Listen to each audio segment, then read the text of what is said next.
আপনারা ক্ষমতা বইয়ে রাখছেন একজনের, এমন এক দলের ক্ষমতায় সাপোর্ট করেন, ক্ষমতায় রাষ্ট্রীয় ক্ষমতা এগুলো সাপোর্ট করেন, আর রাস্তাঘাটে খাড়া খাড়ায় স্লোগান উড়েন। সারা জীবন স্লোগান দিলে কাম হইতো না। যতদিন না আমরা হাতে ক্ষমতায়, আপনি খালি ফতু হয়ে দিতেন হবে, কিন্তু কোনো কাজ আপনি করতেন না। এই যে যারা অন্য দলের ক্ষমতা হারায়, বামপন্থী ইসলাম বিদ্বেষী, এগুলো ক্ষমতা ফাড়ায়। তো এগুলো ক্ষমতা হারায় এবার হরে দিয়ে আবার এরা নিজের দিকে হারায় স্লোগান দেয়। এরা তার রাষ্ট্রীয় ভবনে, আর এরা না, এরা করে আমরা রাজপথে আছি, রাজপথে তার স্লোগান দেয়। কোন চুলটা ফাড়ায় স্লোগান দিয়ে আপনি? কোন একটা আইন পরিবর্তন গেছে?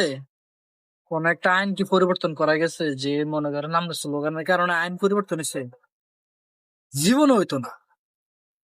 আমার করতে হলো যে আপনি যেটা ভালো লাগে আপনি করেন, তবে ইসলামিক দল করেন। ইসলামিক দলের নামে মুনাফিকি করিয়ে, মানে একবারই কার লগে মিশি গেলে ক্ষমতা যাতে নেবেন, মিষ্টি মিষ্টি কথা কইলে আওয়ামী লীগের চোখেও বালা, বিএনপি চোখেও বালা, জামাতের চোখেও বালা। এরকম মিষ্টি কথা আমাদের কে কইতে বলছে? জামাত যদি ভুল করে জামাতের বিরুদ্ধে কন, আওয়ামী লীগ ভুল করলে আওয়ামী লীগের বিরুদ্ধে কন, বিএনপি ভুল করলে বিএনপির বিরুদ্ধে কন, কিন্তু না, আপনি তখন মিষ্টি মিষ্টি কথা একদম আলুর মতন সব তরকারিতে যায়। আবার এমনি কোনো বেজাল হইলে আপনি রাজপথে খারাপ স্লোগান দেন, এসব স্লোগানে কোনো কাম হইব না।